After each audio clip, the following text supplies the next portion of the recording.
Car ఖరాబ్ అయింది, షెడ్డుకు పోయింది, మళ్ళీ వస్తుందని నేను చెప్పదలుచుకున్నా. మీకందరికీ తెలుసు, కారు ఖరాబ్ అయి కార్ఖానకు పోయింది, ఇక అది బాగుపడదు, మళ్ళీ రాదు. జుమ్మెరాత్ బజార్లో తూకానికి తూకం వేసి అమ్మాల్సిందే. కారు గతి లేదు. ఇవాళ కారు లేదు కాబట్టి బస్ వేసుకొని బయలుదేరి నేను చూస్తాం ఏం చేస్తాడో కేసీఆర్ అని. ఏమి లేదా, మీరు బస్ యాత్ర ఒక్కసారి చూడుండ్రి. తిక్కలోడు తిరునాళ్ళకు పోతానంటే వెనకటికి ఎవడో ఎక్కడానికి దిగడానికి సరిపోయిందంట. వానికాడ చూసింది లేదు, చేసింది లేదు.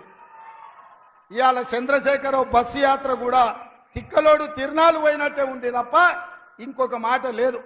ఆయన నిన్న నిజాం ఖమ్మంలో ఒక మాట చెప్తున్నాడు, అయ్యా కాంగ్రెస్కు 40 సీట్లు కూడా రావు, బీజేపీకి 200 వస్తాయి. 200 వచ్చినప్పుడు తెలంగాణలో ఆయన 12 సీట్లు ఇస్తే సంకీర్ణ ప్రభుత్వంలో చేరి నామ నాగేశ్వరరావుని మంత్రిని చేస్తాడంట. మరి నేను చెప్పింది ఏందా, ఇన్ని రోజులు బీజేపీ బీఆర్ఎస్ చీకటి ఒప్పందం జరిగింది, ఈడ సీటు బీజేపీకి వదిలిండు. అదే విధంగా మహబూబ్ నగర్, చేవెళ్ళ, మల్కాజ్గిరి, భువనగిరి, జహీరాబాద్, కరీంనగర్ లాంటి సీట్లు బీజేపీ వాళ్లకు అంతర్గతంగా చీకటి ఒప్పందంతో గెలిపించాలి. ఇంకొన్ని సీట్లల్లా ఖమ్మము, నల్గొండ లాంటి సీట్లల్లా, మెదక్ లాంటి సీట్లల్లా బీజేపీ వాళ్ళు బీఆర్ఎస్ ను గెలిపించాలి, కాంగ్రెస్ ను ఓడించాలి అని కుట్ర చేస్తున్నారు.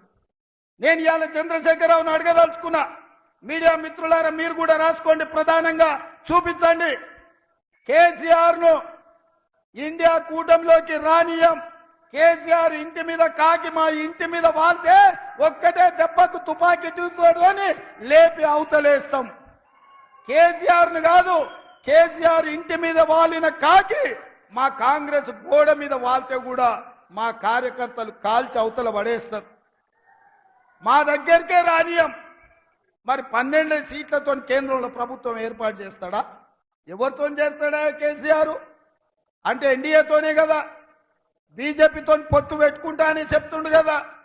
మొన్న 10 ఏళ్ళు బీజేపీతోనే కదా ఆయన ఉన్నది.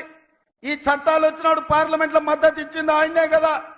నరేంద్ర మోడీని పిలిపించి మాకు నిధులేమొద్దు, నీ ప్రేమ ఉంటే చాలు, నీ ప్రేమలో అమరుణ్ణి అయిపోతా నేనని చెప్పింది చంద్రశేఖరరావు కాదా? గజ్వేల్లో మిషన్ భగీరథ ప్రారంభించినప్పుడు చంద్రశేఖరరావు చెప్పింది ఇదే కాదా?